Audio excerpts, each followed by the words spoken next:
What we're going to do now is we're going to carry out a U-turn, and the reason we do a U-turn would be to turn around on the road. Yeah, it might be that I'm on my way to work and I'll check and I forgot my fags, so what I need to do is turn the bike round and then go back home. It may be that I've come to a dead end and I think, oh, I can't go any further, so I'll need to turn the bike around in the road.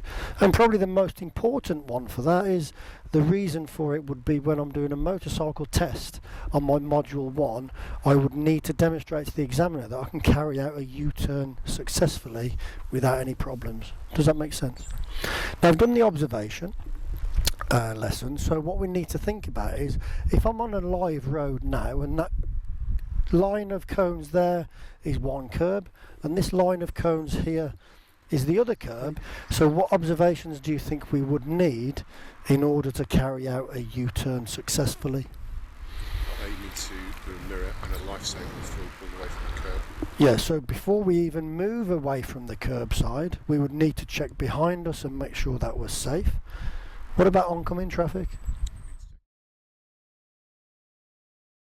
So what we're going to do then, if I walk through for you from this position where we are now, we're going to check our mirror and check behind us and make sure it's safe, and then we're going to look forward and make sure that's safe as well with a scan around to make. And as I come in, it'll be clutch in, rear brake, and then bring the bike to a stop with my left foot near and not on the curb. Does that make sense? For the purpose of demonstration, I'm going to keep the helmet in the up position so you can hear me, and I'm going to talk through what I'm doing. So if you just want to move up to there so that you can see and hear everything I'm doing, okay? Good. So to pull away, mirror, lifesaver, it's clear. Look forward, it's clear. Release the brake and ride forward. Lifesaver, look forward, turn, look, and then aim the bike. Clutch in, rear brake, and then stop near the curb.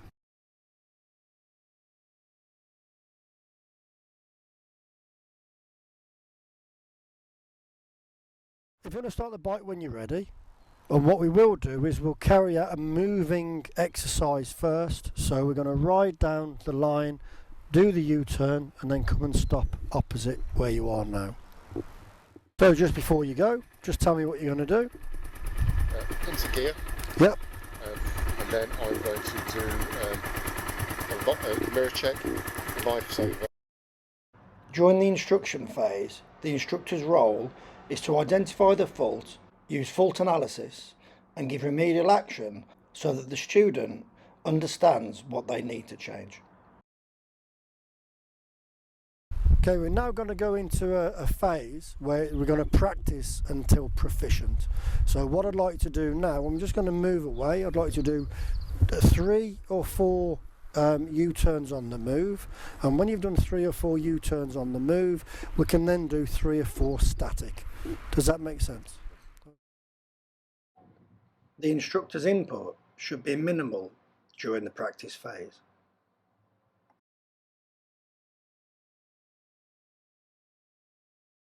So we've just completed the practice phase on the U-turn. Was there anything there that you found particularly difficult? I found it difficult to keep speed constant. Well done, that was absolutely fantastic. We finished off really well towards the end, but we will have more time to practice that later on when we go out onto the road. Okay, well done.